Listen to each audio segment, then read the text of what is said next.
Olá, se você tem uma Bíblia, abra em Josué capítulo 24, é o sexto livro da sua Bíblia. Comece em Gênesis e vá avançando. É o último capítulo deste livro em particular. Então encontre esse trecho aí no seu iPhone ou iPad. Ou se precisar ir até o início da sua Bíblia para pegar o número da página, faça isso. Eu adoro quando você traz uma Bíblia porque pode anotar algumas ideias, algumas coisas que vão ficar com você por anos. E se algum dia você passar sua Bíblia para seus filhos ou netos, eles terão anotações incríveis. Você está um passo à frente deles. Então, Josué capítulo 24, quero falar com você nesta manhã sobre algo que deveria importar para todo seguidor de Cristo.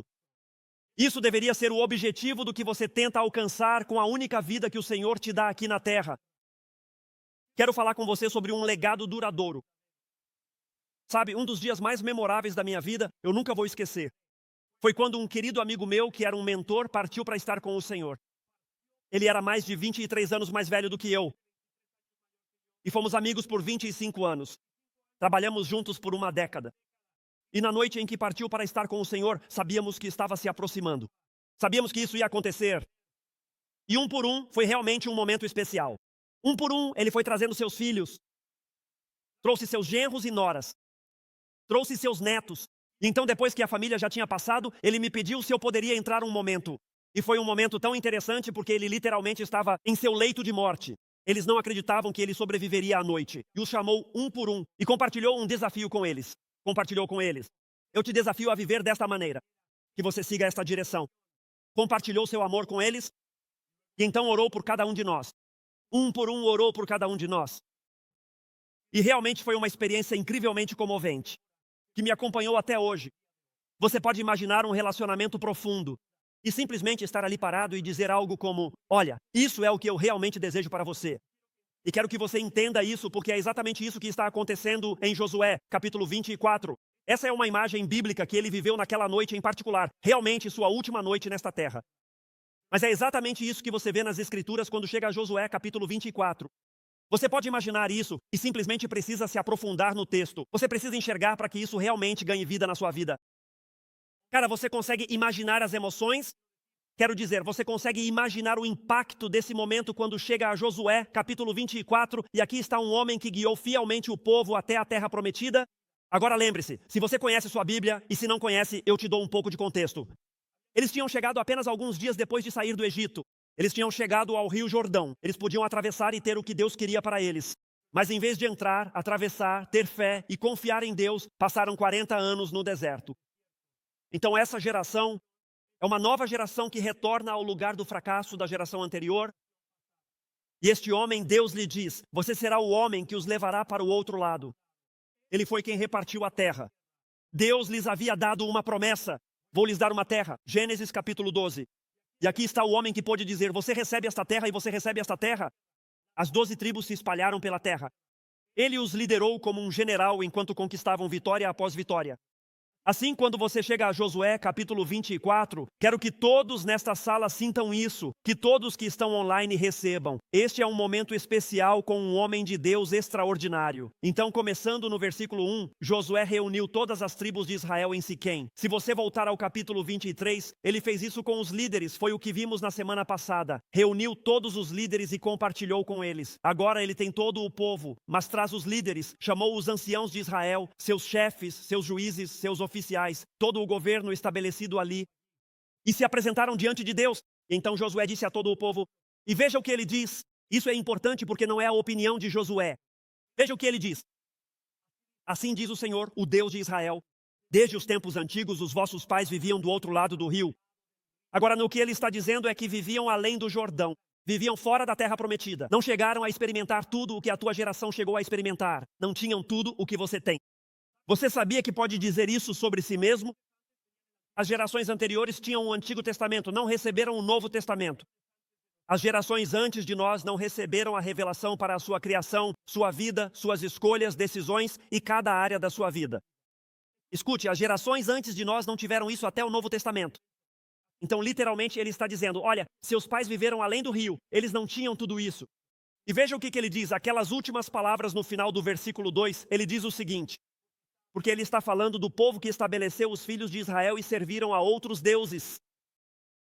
Se você ler este texto, e eu não vou ter tempo de lê-lo completamente, mas vou resumir bastante até o versículo 13. Quando você termina de ler e chega ao versículo 3, e então desce até o versículo 13, Deus lhes dá toda a história dos filhos de Israel, até o ponto em que agora estão possuindo a terra prometida. E novamente, se você não tem estado conosco, Deus faz uma promessa em Gênesis capítulo 12.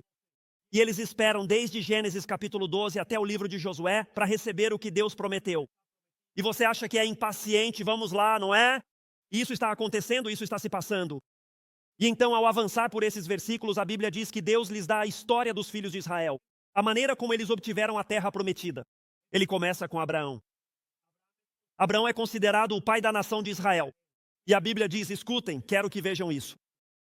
A Bíblia diz que Abraão servia a outros deuses. O que está dizendo no versículo 2 é que seu pai, sua família e até mesmo Abraão literalmente serviam a outros deuses. Ele é o pai da nação. A única razão pela qual eles existem, ele lembra, é por causa de Abraão. E a Bíblia diz que Abraão era um adorador de ídolos. O que significa isso quando diz que ele era um adorador de ídolos? Ouçam com atenção. O que significa ser um adorador de ídolos? Ao olhar para o Antigo Testamento, pensamos, esses caras eram loucos. Ouçam o que faz um idólatra. Seu coração e sua mente se inclinam para outras coisas. É isso que faz um adorador de ídolos. Seu coração e mente se inclinam para outras coisas além de Deus. Isso é o que é um adorador de ídolos. Já não parece tão distante da nossa sociedade, não é? Mas é isso que a Bíblia ensina, não perca isso. Deus moveu o coração de Abraão. Deus interveio na vida de Abraão. Deus fez uma promessa a Abraão. Agora diga amém para eu saber que você está ouvindo. Vocês não podem perder isso. Alguns de vocês estão prestes a ter seu mundo abalado, mas de uma forma boa. Então ouçam com atenção. Deus fez promessas a Abraão. Deus aparece para Abraão e diz, quero que você vá para uma terra que você não conhece e eu lhe direi quando você chegar lá. Nem vou te dizer onde fica.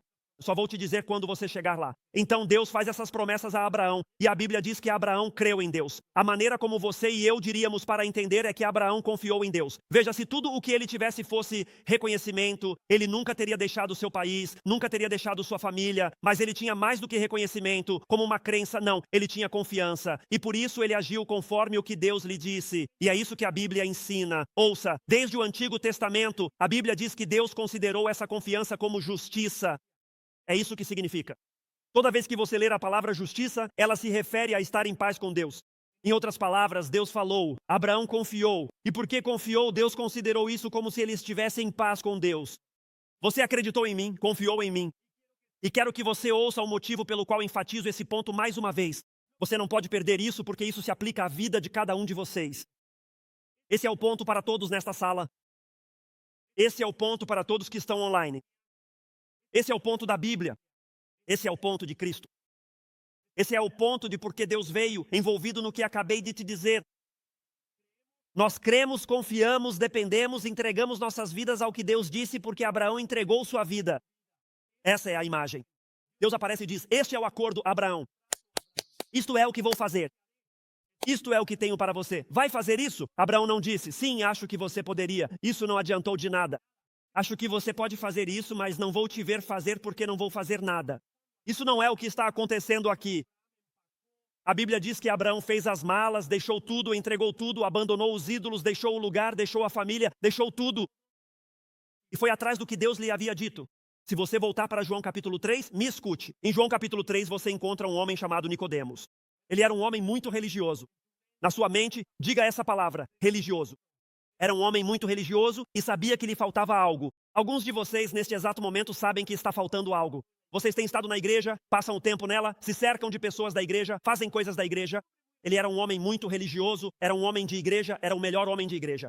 Ensina em grupo pequeno, discipulado, diz a eles o que precisam saber. Ele afirma que, olha, é disso que se trata tudo. Mas ele sabe que está faltando algo. Então ele vai ver Jesus tarde da noite. Ele não queria que ninguém soubesse que estava lutando em seu coração.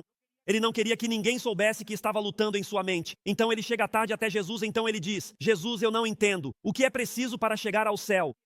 Qual é a questão? Tenho os mormons sussurrando no meu ouvido, tenho os batistas sussurrando, tenho os luteranos e os metodistas sussurrando, tenho o Islã. Eu tenho tudo isso e realmente pode-se dizer que ouço essas coisas sussurrando para mim. E há confusão. Ele diz, você é o homem, você é o homem. Então eu preciso que o homem me diga, o que está acontecendo aqui? E é aí que chegamos a João 3,16, lá diz, porque Deus amou o mundo de tal maneira que Deus A melhor maneira de expressar isso para que você entenda, para que eu entenda, é que ele deu o seu filho único. É assim, porque nos confundimos, é filho unigênito. Ouça, é seu filho único. Agora, por que era único? Ele nunca pecou, ele nunca pecou, ele nunca cometeu erro. A Bíblia ensina que no Novo Testamento ele nunca pecou. Por isso nasceu de uma virgem. Ele não entrou pela natureza pecaminosa como você e eu. E eu costumo dar o exemplo de que você não precisa ensinar uma criança a mentir, não precisa ensinar uma criança a ser desobediente. Ela já tem esse dom natural. Não se ensina. Nascemos com a natureza pecaminosa. Jesus, nascido de uma virgem sem natureza pecaminosa, ele nunca peca. Ele enviou seu filho único que nunca peca. Certifique-se de perceber isso. Deus deu seu filho único para que todo aquele, o mesmo que Abraão. Abraão creu e isso lhe foi imputado como justiça, para que todo aquele que crê, a palavra crer significa confiar e depender de. Significa que você age de acordo com isso. Você pode ficar ao lado da sua cama e dizer, eu acredito que ela vai me sustentar, mas você nunca confia de verdade que ela vai te sustentar até que você se deite nela. E ele diz, você tem que se deitar e confiar.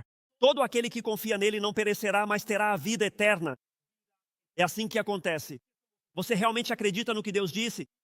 A palavra crer, que a Bíblia usa frequentemente, é melhor traduzida para que possamos realmente entender como esta palavra confiar.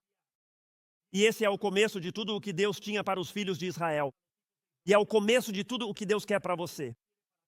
Foi o começo para eles. É o começo para você. Deus dizia, você lembra de Abraão? Lembra que ele acreditou em mim? Você se lembra que ele se acertou comigo? Porque ele se acertou comigo. Eu te entreguei tudo isso. Ei, você se lembra de Jesus? Quando você se acerta com ele e resolve as coisas com ele, você deposita sua confiança nele. Isso te leva a tudo o que eu quero para você. Então Josué avança.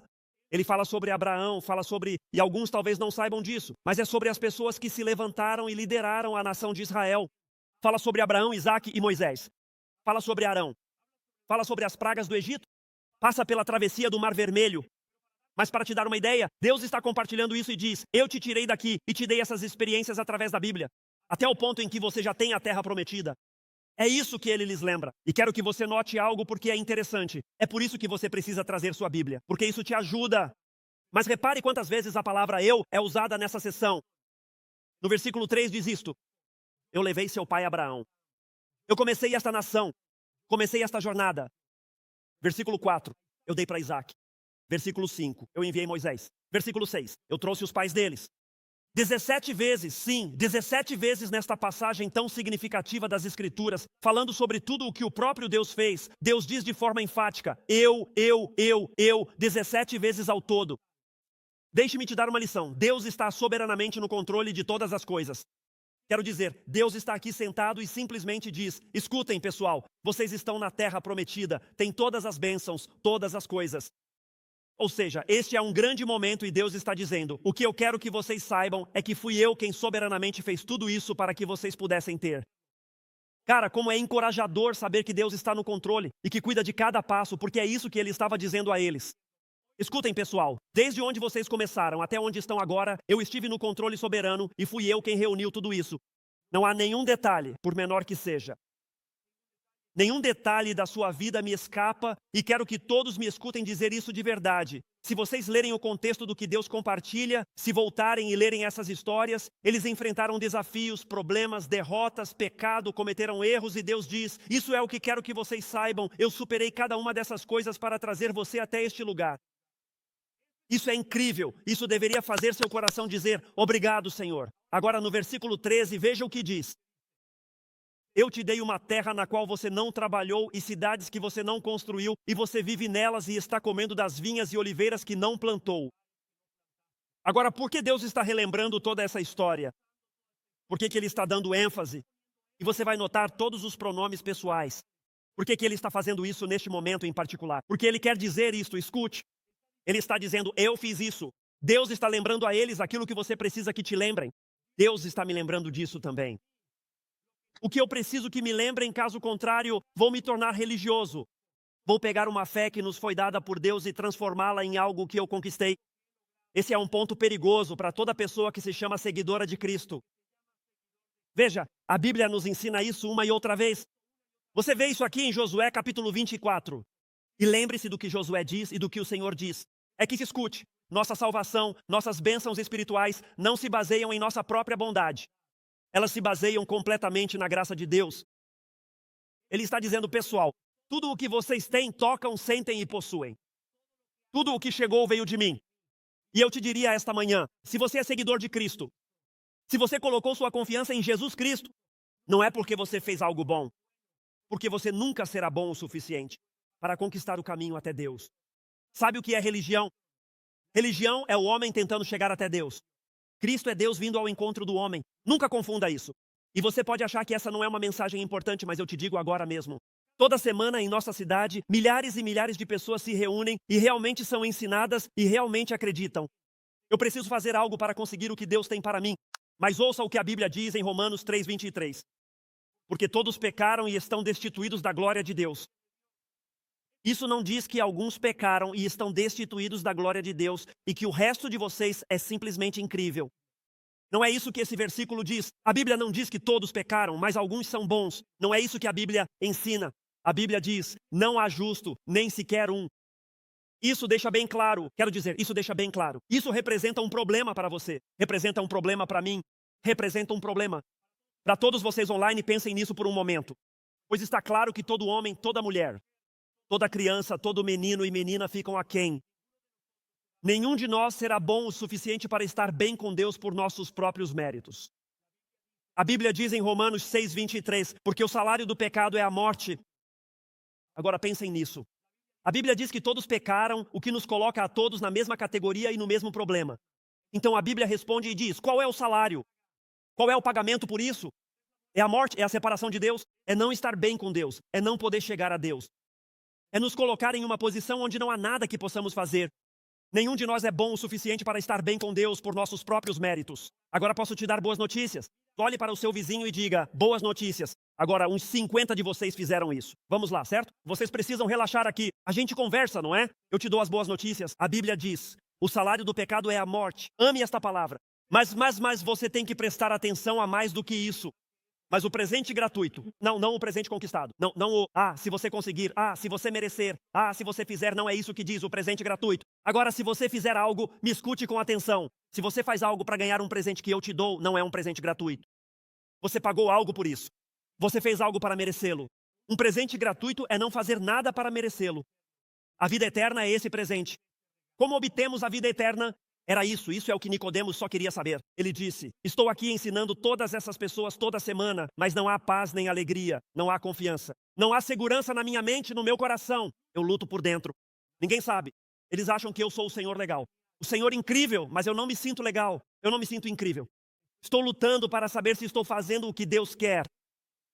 E Jesus diz, a vida eterna vem através de Jesus Cristo. Me escute. Não é bondade em nós, não é bondade em nós. Mas a perfeição em Cristo e o seu castigo pelo pecado. Ele tomando esse pagamento, esse castigo pelo pecado, para que você não precisasse fazê-lo. Olha, deixa eu te mostrar mais. Anota esses versículos. João 15:16.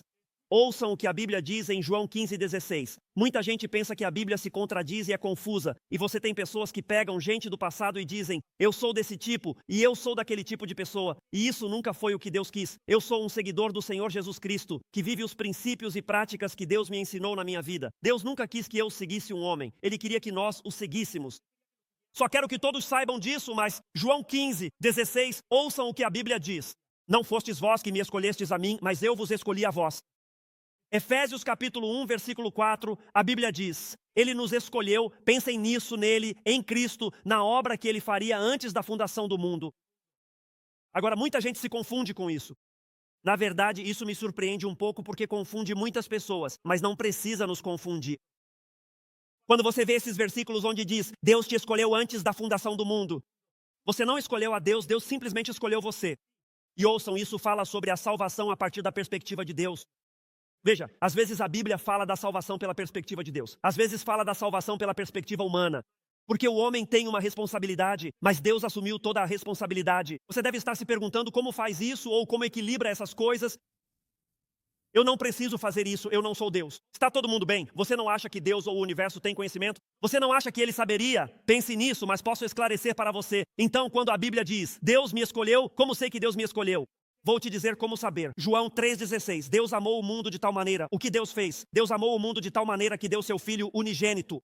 O que ele estava fazendo? Ele estava escolhendo você. Você é pecador, separado de Deus, você precisa de perdão. Você tem uma dívida que está prestes a vencer porque você escolheu o pecado. É isso que eu vou fazer. Eu vou escolher enviar Jesus Cristo para que ele receba a ira, o castigo pelo seu pecado, para que você nunca precise passar por isso. João 3,17. Deus não enviou seu Filho ao mundo para condenar, mas para que o mundo fosse salvo por ele. Como sei que Deus te escolheu? Bem, porque ele enviou Jesus. Jesus é a prova de que Deus escolheu enviar Cristo para morrer por nós. Deus tomou a decisão. Agora ouçam para todos nós. Há uma responsabilidade. Temos que acreditar. Temos que ter fé.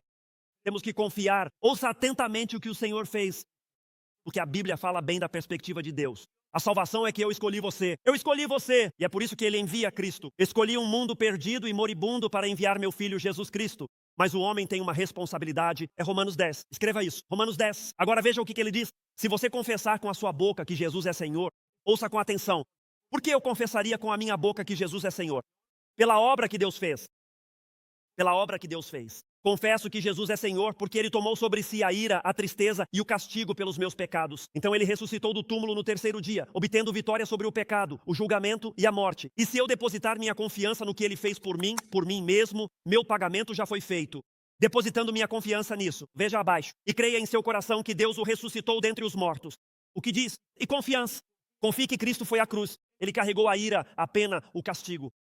É a obra dele. Veja isso que resulta em justiça. A Bíblia diz que Abraão creu, confiou no que Deus disse, e isso lhe foi creditado como justiça. Eles foram salvos no Antigo Testamento do mesmo modo que nós no Novo Testamento, depositando sua confiança na obra de Deus e crendo no que ele disse. Vocês veem isso? Então ele diz, resultando em justiça, com a boca confessa. Confessa o quê? Sua obra, o que ele fez, tudo é dele. Resultando em salvação.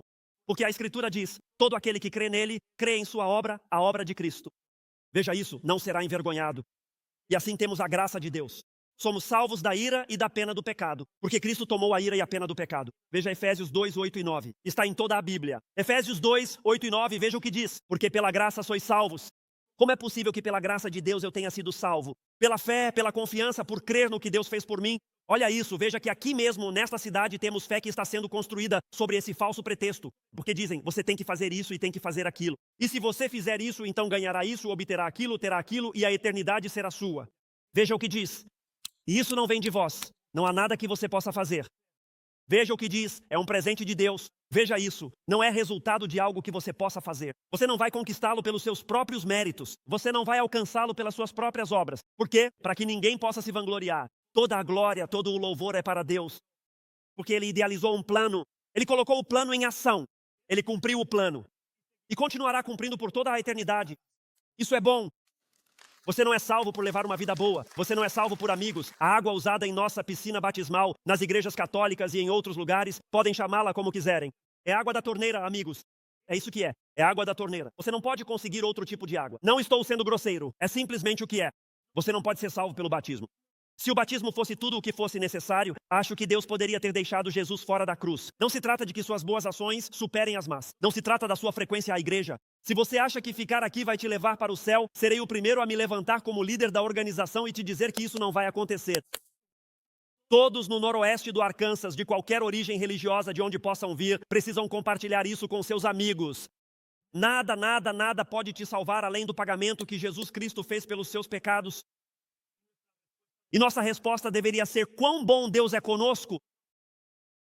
Para alguns de vocês que estão lutando com isso, eles receberam a terra prometida. Tudo o que Deus já prometeu. Aprendemos tudo sobre isso no livro de Josué. Você chega ao capítulo 24 de Josué e Deus diz: eu fiz isso. Não é obra do homem, é obra de Deus. Não é o seu trabalho, é o trabalho dele, a sua confiança, a obra dele. E eu quero parar um momento. Ainda não terminei de pregar. Se você for embora, vai perder a melhor parte da mensagem, mas tudo bem. Mas eu realmente quero fazer uma pausa porque me pergunto se Deus colocou o dedo no coração de alguém. Me pergunto se alguns de vocês, como Nicodemos, têm estado por aqui, mas as perguntas em seu coração, em sua mente, simplesmente têm sido como: não tenho certeza. Não tenho certeza. E esta manhã, olha, deixamos isso muito claro. Então, com a cabeça inclinada e os olhos fechados, só quero te fazer uma pergunta. Você conhece a Cristo? Veja, é isso que a Bíblia diz. Aplique isso à sua vida. Isso é entre você e Deus, não entre você e eu. Ouça com atenção. Aplique isso à sua vida. Abraão creu em Deus e isso lhe foi creditado como justiça. Você confiou em Cristo? Você chegou ao ponto em que diz: percebo que não vou conseguir por meus próprios méritos. Simplesmente a única coisa que posso fazer é confiar em Ti. É isso que quero fazer hoje. Você acabou de ouvir isso na Bíblia, em Romanos 10. A Bíblia diz que o que você deve fazer é confessar isso a Deus, colocar sua confiança a partir do coração. Deus, é aqui que eu planto minha bandeira, é aqui que coloco minha vida. Deixe-me te dizer, a única diferença entre o antes de Cristo e o depois de Cristo é que acabei de selar isso na minha vida. Cara, eu creio de todo o meu coração que Jesus é o único caminho. Coloco minha fé, coloco meu pé, coloco minha vida. Jesus Cristo é o único caminho. Se você ainda não fez isso aqui mesmo, tenha uma conversa com Deus agora mesmo. Eu simplesmente diria a Deus: Deus, eu sei que sou um pecador. Eu vejo que está bem ali nas Escrituras. Eu vejo e estou pedindo perdão. E você poderia dizer isso desta maneira: Deus, confio que vou receber perdão pelo que Cristo fez por mim. Confio no que Cristo fez por mim. Ele cumpriu a penalidade e o castigo. Ele fez o pagamento por mim ali na cruz. E eu confio nisso, confio nisso. E então você poderia dizer isto, porque isso é fé, isso é confiança. Deus, obrigado por me ouvir, obrigado pelo que fizeste por mim. E a partir de hoje que você comece a guiar e dirigir minha vida em nome de Jesus. Para alguns de vocês que talvez estejam lutando, como se agora mesmo sentissem que Deus está falando com vocês e pensam: isso foi rápido, pastor, não entendi. Deixe-me contar. Quando cheguei à fé em Cristo, foi isso que disse: Deus, destruí e arruinei minha vida. Fui eu quem fez isso. É o meu pecado, eu destruí e arruinei minha vida. Quaisquer que sejam os dias que me restam, são teus. Não existe oração perfeita, é uma atitude do coração que diz: estou confiando em Jesus e colocando minha vida sob sua direção. Se você tomou essa decisão, poderia me olhar? Apenas me olhe. Você não precisa vir até aqui nem fazer nada do tipo. Apenas me olhe. Vamos nos despedir em alguns instantes, tenho algo mais que quero compartilhar com você. Chegaremos ao final do culto depois, quando eu me despedir, senhoras e senhores virão aqui à frente, eles virão aqui. Obrigado. Eles irão para a porta central, para o balcão. Estarão usando um crachá e eu só quero que você vá até um deles. Tenho um recurso para ajudar a entender sua decisão. Você se integra à família para que Deus haja em sua vida. Quero ter certeza de que entende o que isso significa. Quando nos despedirmos, será simples. Haverá pessoas aqui, pessoas nas portas do centro. Você irá até um deles e apenas diga: tomei essa decisão. É só isso. Deus te deu o presente da graça, não porque você seja bom, mas porque Ele é bom. Às vezes confundimos isso na igreja, não é? Vamos lá, falando sério. Achamos que conquistamos o favor de Deus porque somos bons. Me escute com muita atenção. Você não é bom. Deus é bom. Mas Deus, ao controlar a sua vida, pode te tornar bom. E nem pense nisso por um momento. Me escute, quero que sejamos a igreja certa.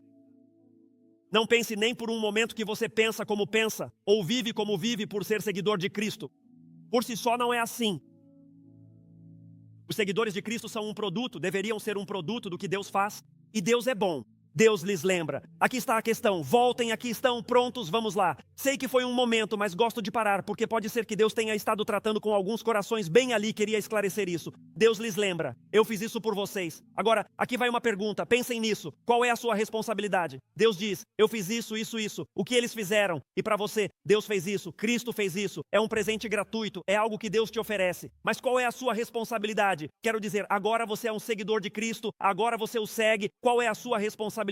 Boa pergunta. Vamos tratar desse tema. Vamos lá, versículo 14. Portanto, temam ao Senhor. Eu fiz tudo isso por vocês. E agora que lhes fiz tudo isso, portanto, temam ao Senhor e sirvam-no com sinceridade e verdade. E afastem os deuses que seus pais serviram do outro lado do rio e no Egito e sirvam ao Senhor. Se lhes parece bem servir ao Senhor, escolham hoje a quem vão servir, seja aos deuses que seus pais serviram do outro lado do rio ou aos deuses dos amorreus. Obrigado. E na terra em que vocês estão vivendo, como tudo o que adoravam quando entraram na terra prometida. Mas quanto a mim e a minha casa, serviremos ao Senhor. 6 vezes nesses versículos diz: sirvam. Agora, pessoal, quando eu peço que vocês sirvam na igreja local, é porque sei que a eternidade está chegando e quero que vocês entreguem sua vida à maior causa do planeta Terra. Ele diz: quero que sirvam com sinceridade e verdade. 7 vezes no restante do capítulo, ele diz: sirvam. Nossa responsabilidade é servir ao Senhor. É isso que Deus espera de nós. Não para a salvação, digam amém, mas a partir de um coração verdadeiramente sincero que deseja honrar a Deus pelo que Ele fez por você. É isso que Deus espera de nós. Há um grande versículo em Efésios 2:10. Veja o que diz: porque somos feitura dele. Em outras palavras, ouça-me, qualquer um que seja seguidor de Cristo é feitura dele. Não é um produto seu, é um produto de Deus. Veja o que diz: criados em Cristo pela obra que Cristo fez, mas para que fomos criados? para boas obras, como as coisas que Deus pode usar e demonstrar através da sua vida para impactar outros. Veja isso, as quais Deus preparou de antemão para que andássemos nelas. Muito bem, Sam, muito obrigado. Deem uma salva de palmas para o Sam por vir e me ajudar. Quero que anotem isso e de verdade estou te dizendo. Você está recebendo uma dose completa do que significa o cristianismo a partir de um livro e um capítulo do Antigo Testamento. As pessoas salvas servem as pessoas. É isso que está sendo dito aqui. Ele disse, as pessoas que me conhecem saem e fazem a diferença por mim. Se você está aqui e é seguidor de Cristo, Deus espera que você sirva. Te desafio, amigo, temos um cartão de serviço aqui toda semana, bem na sua frente. Te desafio, se você nem sabe e diz que é seguidor de Cristo, mas não sabe o que fazer da vida nem onde servir, pegue o cartão de serviço, preencha, não marque nada, só diga, me avise do que precisa. Entregue o cartão para que você possa transformar sua vida em uma demonstração do que professa. No versículo 15, ele nos dá como a decisão diária da vida de seguir a Cristo. Eu adoro isso. Isso precisa estar marcado na sua Bíblia, se você tiver uma. Ele diz o seguinte, escolha hoje a quem você vai servir. Ele faz a pergunta, eu adoro isso. Todos tiveram que acordar esta manhã, me ajudem. Vamos lá, olhem para isso, é uma prova de livro aberto, eu adoro isso. Alguém aqui gosta de provas de livro aberto? Quando diziam prova de livro aberto, eu dizia, obrigado, Jesus. Eu nem era cristão, mas estava orando, cara. Ele faz a pergunta, mas dá como uma prova de livro aberto. Porque ele nos dá a resposta, veja o que diz no final do versículo. Mas eu e minha casa serviremos ao Senhor. Josué está dizendo, eu tomei uma decisão e não é baseada no que qualquer outra pessoa decidir. Eu não olho para vocês para tomar minha decisão. Eu não olho ao meu redor para tomar minha decisão. Cara, eu já tomei minha decisão. O tempo verbal, isso é bom, é este aqui. Na verdade, ele está dizendo, eu escolhi e continuo escolhendo. É assim que deveria estar escrito bem ali. Eu escolhi e a cada dia da minha vida vou continuar escolhendo servir ao Senhor. Simplesmente se reafirma, a cada dia vou servir ao Senhor. Prestem atenção nisso. Escolham por vocês mesmos. É uma pergunta que ele faz. Escolham hoje a quem vocês vão servir, seja aos deuses que seus pais serviram. E olhem, eu digo a vocês, olhem, já não pensamos em termos de ídolos. Não costumamos pensar em outros deuses com muita frequência, mas a Bíblia sabe que isso é verdade. Essa é a escolha que todos enfrentamos. Podemos colocar nossas vidas nos planos. Podemos nos entregar ao trabalho. Podemos deixar que nosso patrimônio líquido afete nosso valor pessoal. Podemos viver tão consumidos pelo que podemos ter, tocar, sentir e ver, esquecendo que sua vida vai acabar. Você não precisa ser religioso para saber que um dia morre. Você não precisa ser religioso para saber que entram e saem deste planeta. Isso é o que eu amo na palavra de Deus. Ela não ignora isso. Ela nos dá a realidade. Você não vai estar aqui para sempre. Esta vida é como um jardim de infância, porque você tem 60, 70, 80, 90 anos. Quantos de vocês vão almoçar com alguém de 110 anos esta tarde? Essa era a idade de Josué. Então pensem nisso por um momento.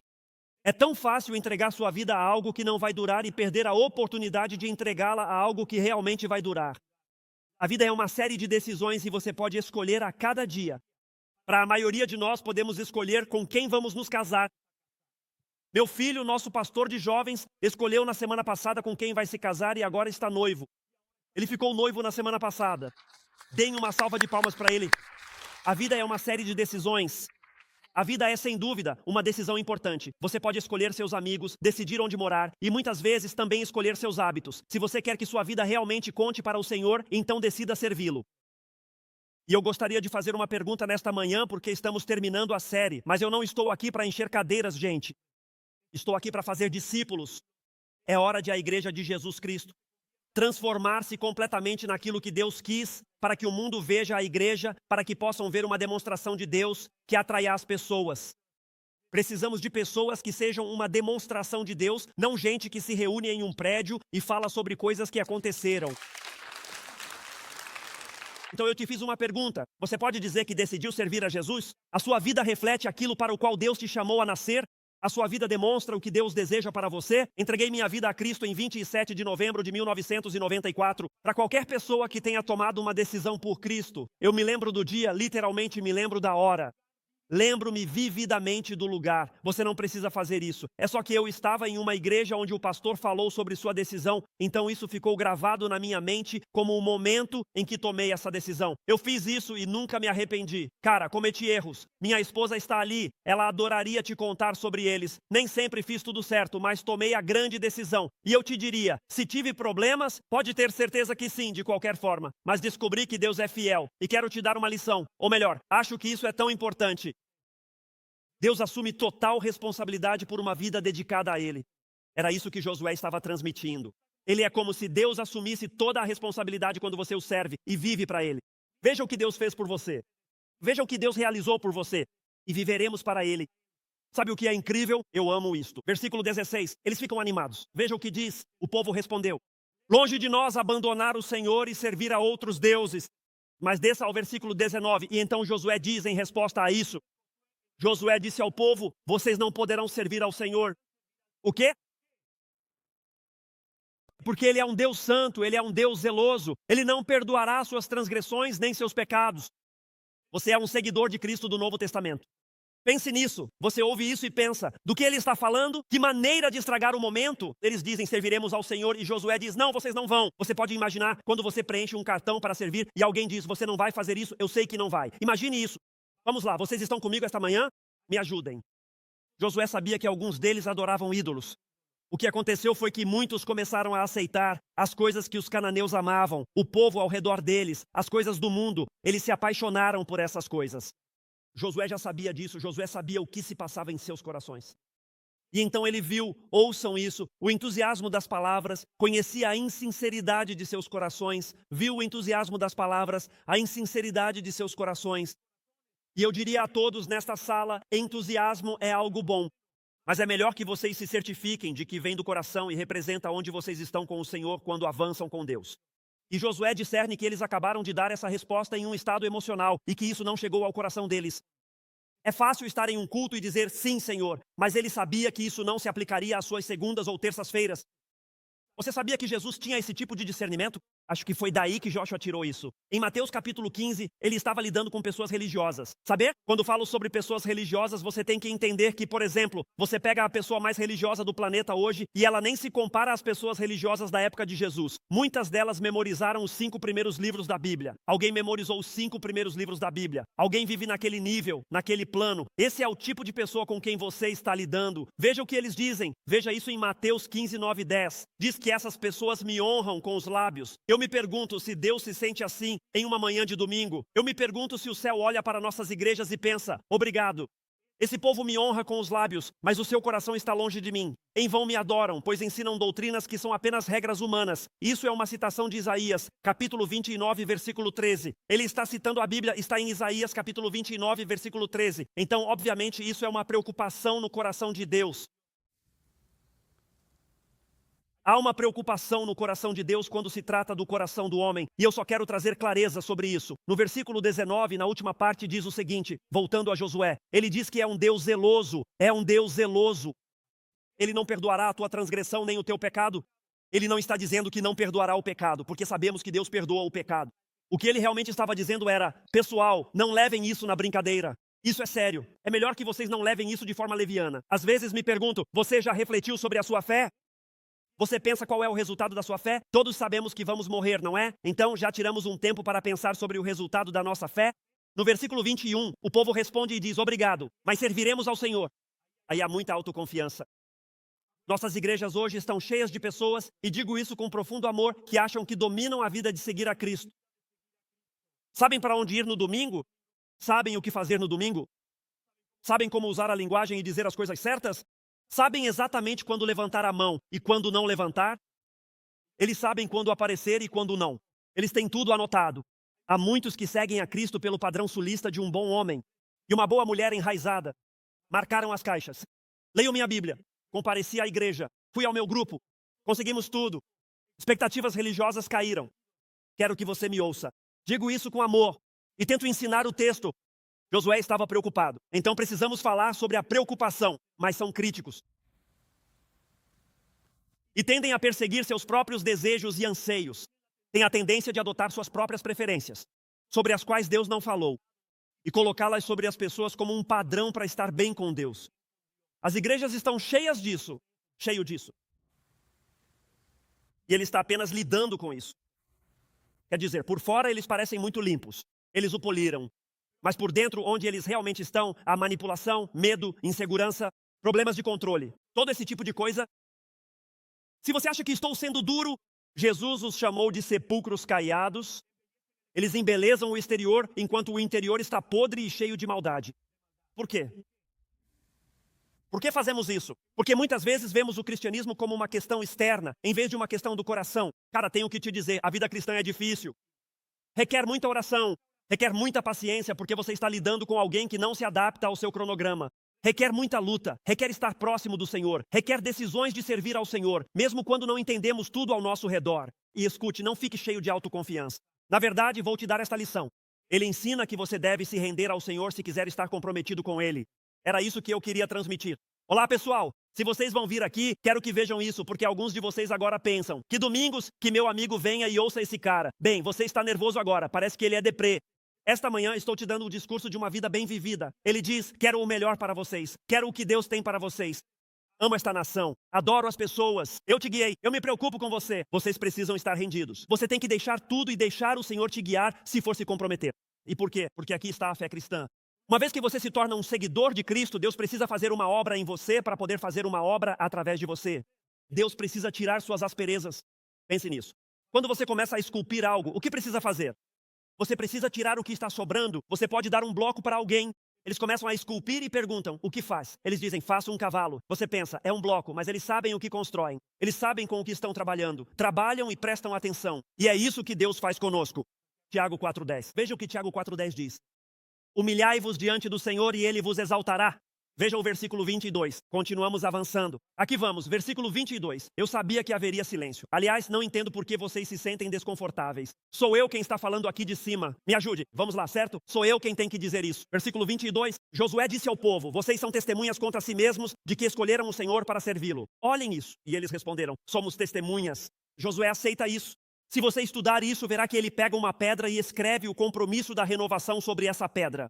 Ele a coloca fora do centro de adoração. Dessa forma, toda vez que vierem, poderão ver que foi isso que vocês disseram que fariam. Veja o versículo 27. Josué disse a todo o povo, eis que esta pedra será por testemunha contra nós, porque ela ouviu todas as palavras do Senhor que ele nos falou. Será uma testemunha contra vocês, para que não neguem o seu Deus. É um lembrete, isso é como a ceia do Senhor para nós, onde nos separamos e lembramos do que o Senhor fez por nós. Viverei para Deus. Ele diz, isso será um lembrete para vocês. Versículo 28, Josué despediu o povo, cada um para a sua herança, o que significava que podiam voltar para a sua terra de origem. E ele dizia, pessoal, isso é importante. Eu diria a todos nesta sala, isso trata de uma compreensão clara do que a Bíblia ensina, que vocês encontrarão em um capítulo. Ele está dizendo tudo o que vocês recebem, recebem do Senhor. Confiem nele. Uma vez que confiem, entreguem sua vida ao serviço do Senhor. E o livro termina de uma maneira incomum. Querem ver algo louco? Olhem isso, no versículo 29, ao final do capítulo, termina com 3 sepultamentos. Agora, acredito que parte disso é para nos lembrar que a vida é breve.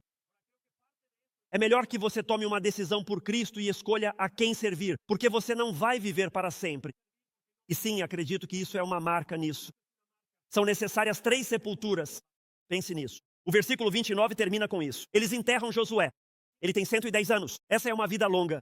Morre aos 110 anos. Eles enterram Josué. No versículo 32, enterram os ossos de José. Isso é interessante. José, desde Gênesis, e enterram seus ossos. E depois, no versículo 33, enterram os ossos do sumo sacerdote Eleazar. Enterram seus ossos. Ele era filho de Arão, o sumo sacerdote. Enterram seus ossos. Enterram os ossos de José. José lhes disse para fazerem isso. Ele lhes disse naquele dia, olhem, façam o que fizerem. Não deixem meus ossos no Egito. Deus tem uma terra prometida. Eu creio nisso. Levem meus ossos para a terra prometida. E assim, quando José morreu, no capítulo 50 de Gênesis, interessante, quando José morreu, ele tinha 110 anos. Você vê isso em Gênesis capítulo 50. Colocaram seus ossos em uma caixa. Pense nisso por um momento. Quando ele morreu, colocaram seus ossos em uma caixa enquanto viviam e os levaram durante todo aquele tempo. Eles chegam à terra prometida e enterram seus ossos. E alguém diria, homem, o que isso significa? Escute-me com atenção. É uma imagem de que Deus não vai deixar os seus ossos neste mundo. Isso representa essa imagem. É que se Jesus não vier durante a nossa vida e você e eu morrermos, eles pegarão o que restar de nós. É uma boa maneira de dizer, então, de qualquer forma, eles pegam o que resta de você e colocam em uma caixa. Ou seja lá o que forem fazer com isso. Eles vão colocar essas coisas na terra e isso vai se transformar em ossos. Então seus ossos vão ficar aqui. Mas se você estudar sua Bíblia, a Bíblia diz que estar ausente do corpo é estar presente com o Senhor. Isso está em 2 Coríntios 5:8. Mas sabemos que um dia haverá uma ressurreição. O Filho de Deus voltará. Escutem-me. Frequentemente estudamos sobre a sua primeira vinda. Haverá uma segunda vinda. E a Bíblia diz que quando Cristo vier pela segunda vez, seremos ressuscitados. Esses ossos vão sair daquele túmulo e seremos reunidos com Ele. E você acha que este mundo tem algo a oferecer, meu amigo? A Bíblia ensina que o céu é um lugar de perfeição. Não há tristeza. Ela nos ensina que teremos um trabalho satisfatório, que comeremos, compartilharemos, viveremos e amaremos juntos, sem dores nem tristezas. Eu te digo, qualquer pôr do sol ou lugar bonito que você já tenha visto ou estado, foi tocado pelo pecado, por um mundo caído. Para onde vamos como seguidores de Cristo é muito maior do que qualquer coisa que este mundo possa oferecer. A Bíblia ensina que, se você perdeu entes queridos, não deve se afligir como o resto do mundo. Esses ossos são um lembrete do que Deus fez. Mas por que Deus encerra dessa maneira? Porque há essas 3 tumbas na terra prometida. Qual é a lição? Deus é fiel, Deus é fiel. Minha mensagem para você é: ouça-me, pense em como isso começa. Ele se levanta para fazer seu discurso, um discurso do Senhor, e diz: pessoal, quero que vejam que tudo o que aconteceu vem de Deus. Qualquer coisa que vocês tenham recebido, qualquer bênção, qualquer relacionamento correto, tudo é do Senhor. Isso nos lembra que Deus foi fiel no passado e será fiel no presente. Se eu tivesse que resumir o discurso de Josué, alguns diriam que eu poderia ter feito isso antes, mas fiz no final. Aqui vamos nós. Acho que há uma lição. Cada momento da sua vida é um presente precioso de Deus. Alguns de vocês estão desperdiçando isso. Cada momento da sua vida é um presente de Deus. Alguns de vocês estão desperdiçando isso. Use-os para viver os propósitos e planos dele para a sua vida. Você não vai se arrepender, porque Deus é fiel. E quero te mostrar algo realmente incrível. Não levante a mão, mas deixe-me te fazer uma pergunta. Você já se preocupou com seus filhos? Você já se preocupou com seus netos e com o tipo de mundo em que eles vão entrar? Você já olhou ao seu redor e pensou: cara, o que está por vir? O que está por vir? Veja o que a Bíblia diz no versículo 31. Israel serviu ao Senhor. Este versículo é impressionante e pouco comum na Bíblia. Israel serviu ao Senhor todos os dias de Josué. O quê? E todos os dias dos anciãos que sobreviveram a Josué. Em outras palavras, escutem-me com muita atenção. Esta geração que recebeu este discurso, vocês estão me ouvindo esta manhã? Esta geração que recebeu este discurso viveu com a prioridade do Senhor e conhecia todas as obras que o Senhor havia feito em Israel. Em outras palavras, sua mente lembrava que tudo vem de Deus e tudo retorna a Deus. Então vou viver minha vida para Deus. Acho que esse é um dos versículos mais poderosos da Bíblia que você encontrará sobre uma vida bem vivida. Dificilmente você encontrará isso na sua Bíblia. Dificilmente encontrará na Bíblia onde diz: olha, eu te digo que cada geração, a geração depois desse homem, vive para Deus. Esse é o impacto que a vida de Josué teve, onde ele priorizou qualquer dom que recebesse, qualquer bênção que recebesse, tudo provém das mãos dele. E porque eu sei disso, ele receberá minha vida em serviço a ele. E me escute, ele demonstrou isso através de sua vida, demonstrou através de suas palavras, demonstrou através de suas ações. E a Bíblia diz que ele teve um legado tão duradouro que a geração depois dele. E se pudéssemos viver dessa maneira, realmente essa é a oração sobre a minha vida. Gente, vou dizer para vocês que cada segundo livre que tenho, a maior parte do meu tempo livre, eu dedico aos meus filhos e netos. Sabem por quê? Porque eu não quero que eles vivam sem o que eu tenho em Jesus. Quero que eles vejam isso, quero que eles observem isso, quero que eles vivam isso. Quero que isso seja demonstrado a eles. Senti que assumi mais uma responsabilidade. Criei meus filhos acreditando, queria mostrar a eles o Deus verdadeiro. Agora Deus me deu netos, quero mostrar a eles o Deus real. Onde Deus me levou, lembro de dizer à equipe de busca quando me trouxeram: é interessante terem me reconhecido hoje porque quero que me escutem. Quando me entrevistaram, disse: escutem, vocês não estão recebendo um homem de 30 anos sem identidade, mas alguém que caminhou com o Senhor e viu o Senhor agir em sua vida. Digo, estou comprometido com quem sou e com o que faço. O que vocês vão receber é que vão me receber a mim. Espero que recebam de mim o suficiente, porque eu tenho o suficiente de Jesus. Isso vai levantá-los e colocá-los mais no caminho de Deus. Foi assim que Josué viveu. É assim que Deus nos chamou para viver a vida. Ouça-me, minha vida deve ser uma demonstração de paixão, de sinceridade, de vontade de realizar isso. O que falamos na manhã de domingo não está no Dr. Phil. Não é o livro do mês de Oprah, é a palavra do Deus vivo que pode transformar vidas, mudar vidas, tocar uma cidade e ter um enorme impacto. E tudo o que Deus precisa é de um grupo de pessoas, uma igreja que chegue a esse ponto como Josué e diga: é isso que vamos fazer. Na minha casa, entregue isso a Jesus por tudo o que Ele fez por mim. Vou servi-lo com tudo o que tenho. Que discurso! E não me desmereço por isso.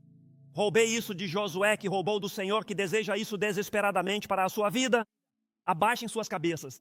Se você entregou sua vida a Jesus hoje, conte-nos. Conte para nós. Não vá, pegue aquele livro. Se você entregou sua vida a Jesus hoje, pegue esse livro. Está bem ali na sua frente? Próximo passo. Ou venha aqui com um desses caras e diga: tomei essa decisão esta manhã. Eles lhe darão o livro principal, então faça isso. Precisa de alguém para orar? Passa por um momento difícil? Olha, isso é o que eu sei. Para muitos de nós fizemos o que alguns fizeram durante o discurso. Deixamos que outros ídolos se colocassem no caminho. Graças a Deus por um João 1,9. Se confessarmos os nossos pecados, Ele é fiel e justo para nos perdoar e nos purificar de toda injustiça. Então, tudo o que você precisa fazer hoje é dizer: ó Deus, perdoa-me pelas coisas que têm sido a paixão da minha vida. E hoje, quanto a mim e a minha casa, serviremos ao Senhor. Uau, que oração! Essa deveria ser a oração das nossas vidas. Você precisa de alguém orar com você. Eles querem ajudar a igreja. Essas pessoas na frente estão para isso. A razão de deixá-los aqui é dar tempo suficiente. Qualquer coisa acontecendo na sua vida, se você tem perguntas sobre fé, eles estão aqui para isso. Então procure-os. Sou grato a Deus porque Ele nos dá passagens para nos lembrar da prioridade da nossa vida. Todos nesta sala agora conhecem as boas novas de Jesus Cristo. E todos nesta sala conhecem a responsabilidade que Deus quer que você viva depois que vier a Ele.